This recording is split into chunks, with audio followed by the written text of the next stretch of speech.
Okay, so today we'll be discussing about preconception and also postnatal care. So when we talk about preconception care, let's look at the very first question. Is the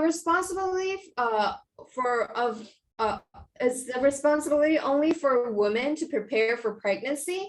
Actually, a lot of times when couples want to conceive a child, they'll put a lot of importance on the women because the baby is birthed within the woman's womb, right? However, the preconception is the responsibility of the two coupled together. Both of the people needs to do their own part and also need to accustom to each other to get a healthy baby. So it's not only the woman who has to take all of the burden during pre-pregnancy, right?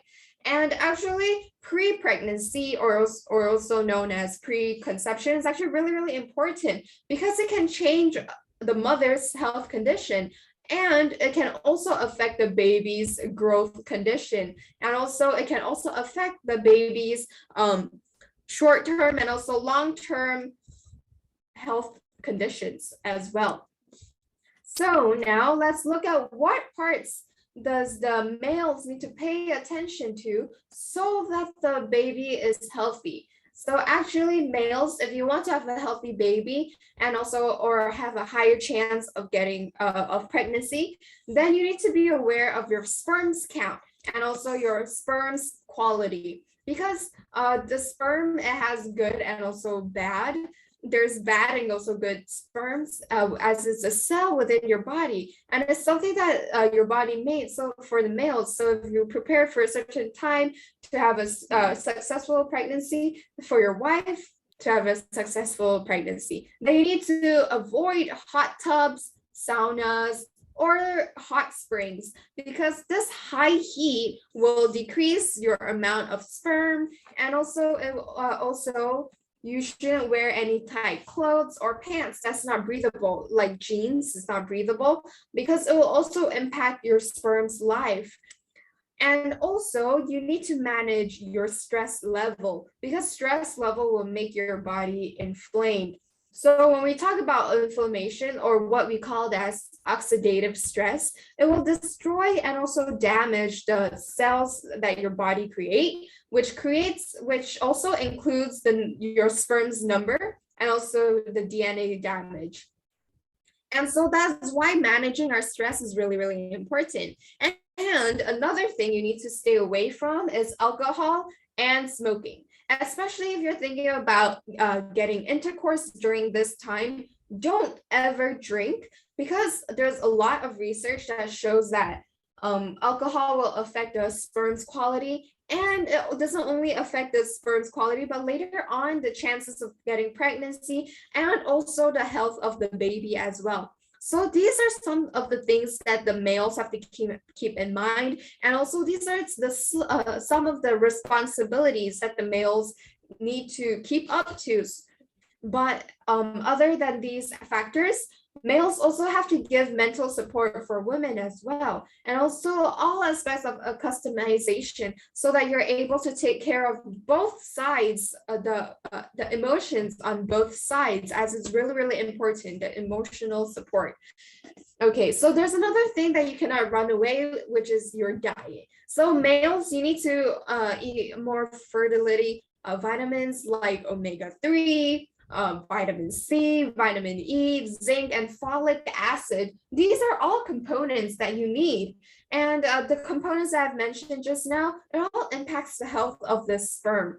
And also, for example, the sperm swimming, to see if the sperm swims fast enough or it doesn't swim fast enough, or the amount of the sperm you have. Also, some of the sperms that are unhealthy, maybe the head is unhealthy, or maybe the body or the tail. So if something is unhealthy or it lacks something within the sperm, then it will cause the chance of getting pregnant. And also one really important thing is that you need to have high antioxidants, so that it can increase the sperm's quality as it decreases the oxidative stress.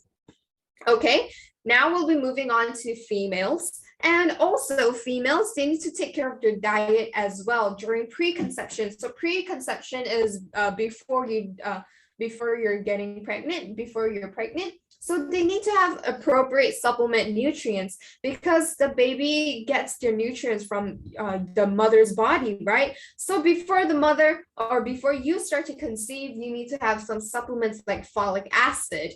And also you should start taking folic acid from 3 months before, and also take omega-3, iron, and also calcium, because these are the nutrients that will impact your baby's health conditions. Furthermore, you also need to quit smoking and also alcohol, as it also has the same idea with why males cannot drink or smoke, because it will impact your ovum's health. And you should also be aware of secondhand smoking, because smoking may cause premature delivery or make your baby to be too light, like the weight, and your baby might have chronic lung problems and etc. So there's a lot of negative health impacts.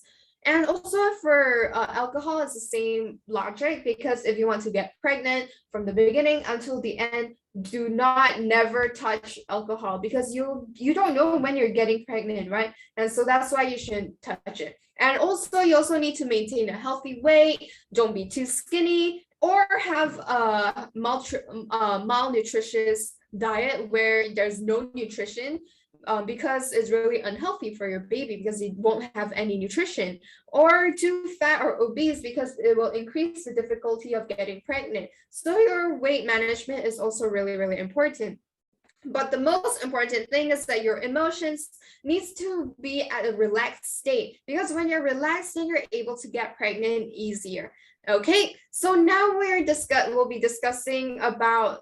Okay, so actually today's topic is primarily targeted to women. So what are some reasons that cause women to be infertile? So actually for men, it's actually usually because their sperm number is not enough, or their sperm swimming is too slow, so they can't find the ovum. But for women in general, when we talk about infertile or infertility, you probably is when you probably tried to get pregnant for a year, but you're unable to get a baby. Then you're already considered to be infertile.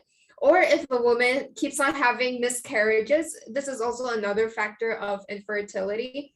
And also female infertility may be a result of age. So if your age is above 38 years old or 35 years old, that is really hard to conceive. And also may come from hormone problems and also physical problems, our lifestyle, or even environmental factors. Okay, so a lot of the times women are infertile because there was a problem with the ovulation. So what ovulation is basically the release of eggs from our ovary, and also the problems of ovulation, which is most commonly associated with 4 problems. The first 2 problems are related to the ovary. And the first one is called primary ovarian insufficiency. What does primary ovarian insufficiency mean? It means that your ovaries compared to others will age even faster. So maybe when you're only 40 years old or even younger, you're unable to release the egg, and also you'll experience a situation where it's similar to the natural process of menopause. So this is what we call as a primary ovarian insufficiency, as your ovaries are really quickly unable to release eggs.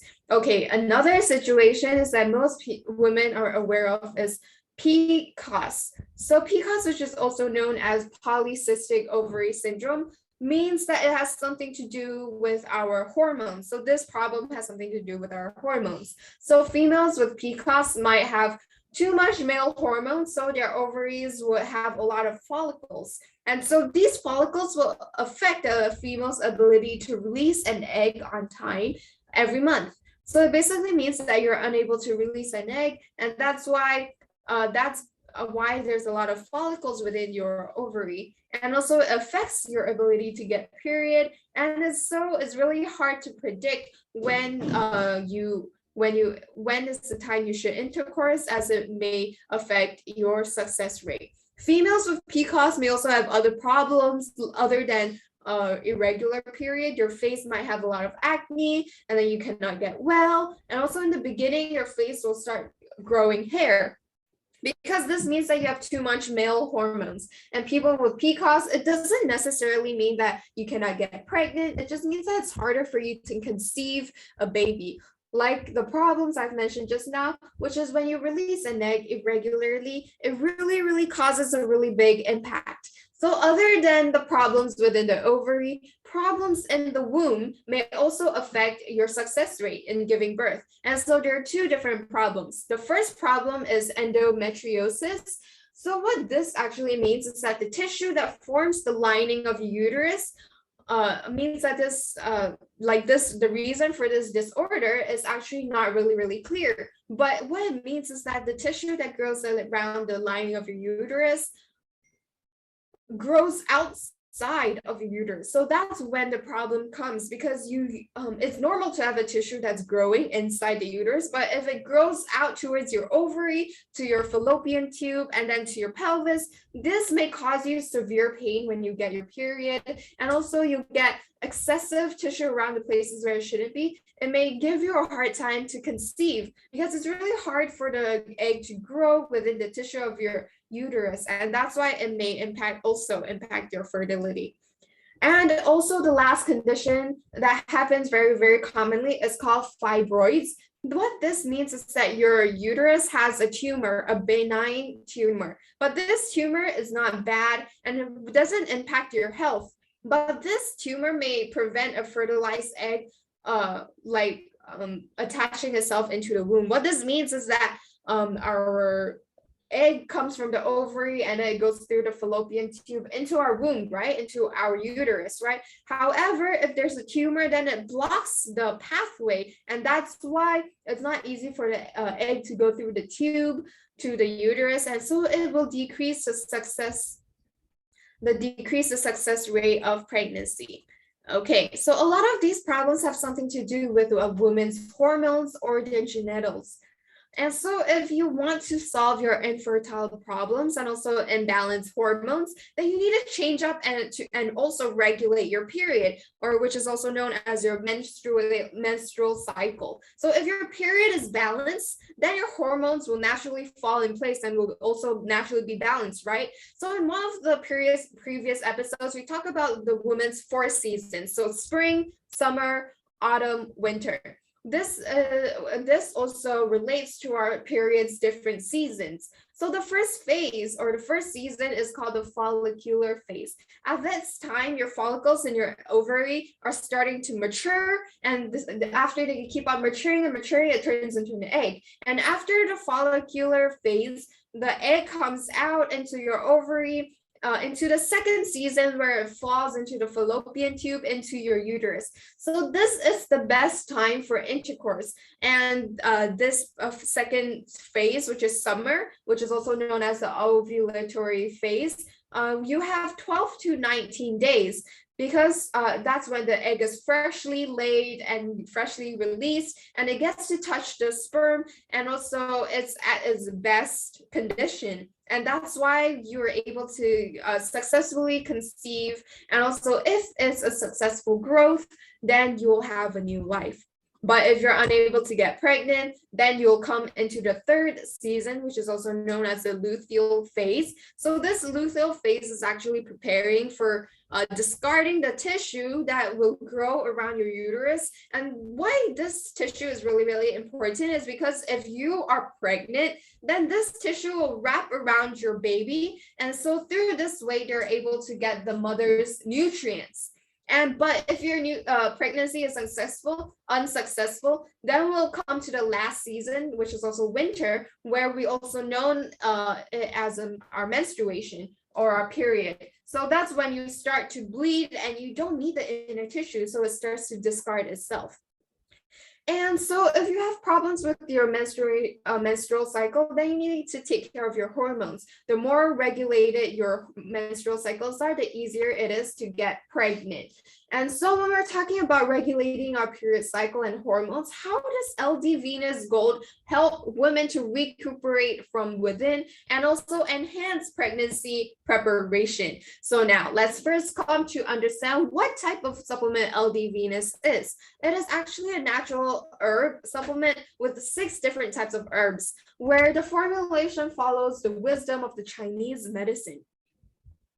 And it's also not a chemical composition, but it's just made up of natural herbs.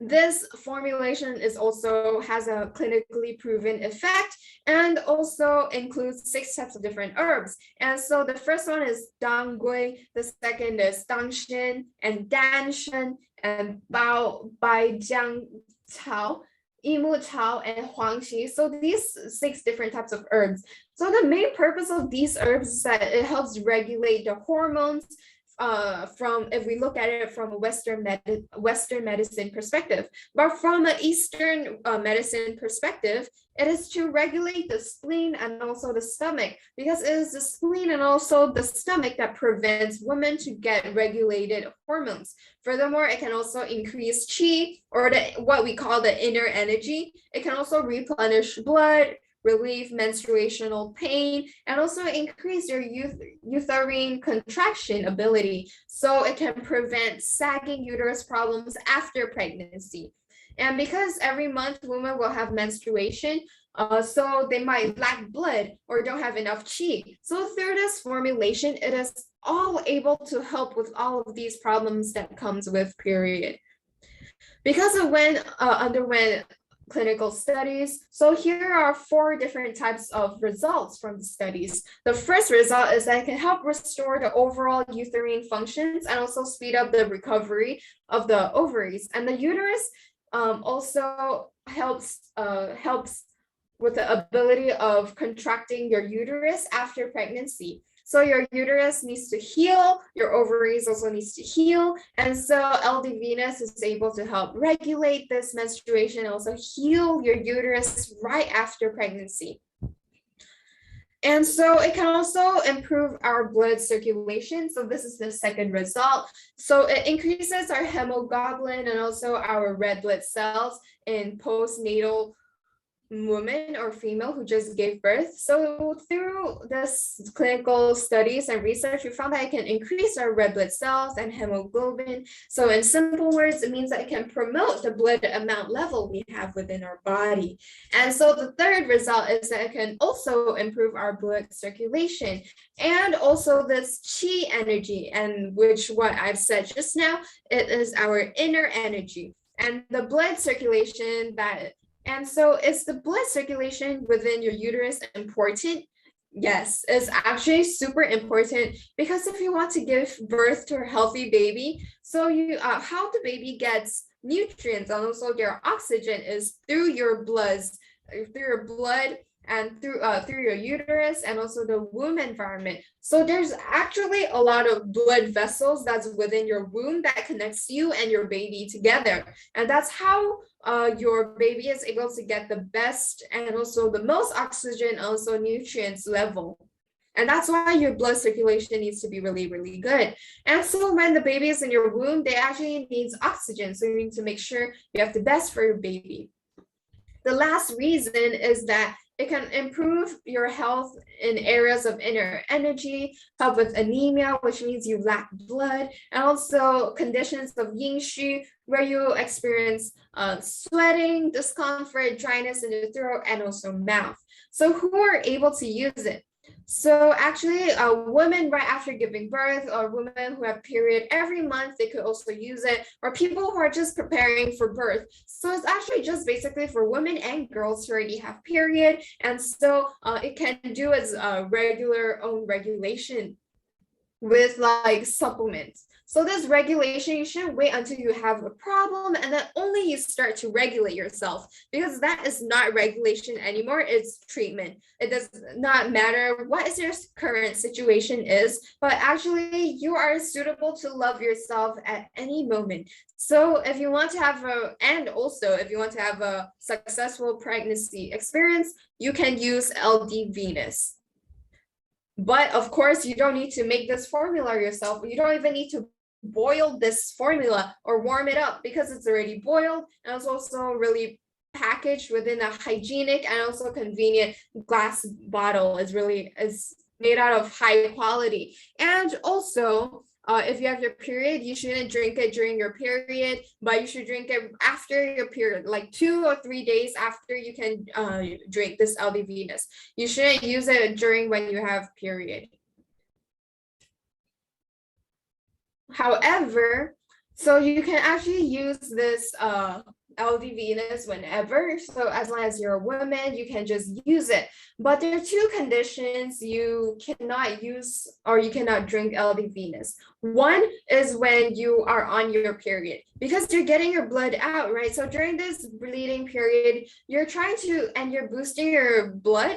And so it's not really correct. And so that's why you need to wait until you finish your bleeding and then consume LD Venus 2 or 3 days after. The second condition is that you cannot take it when you are pregnant, but take it right after you finish giving birth so that you can use LD Venus as a supplement to heal yourself and also tighten your uterus and also heal your ovaries and everything.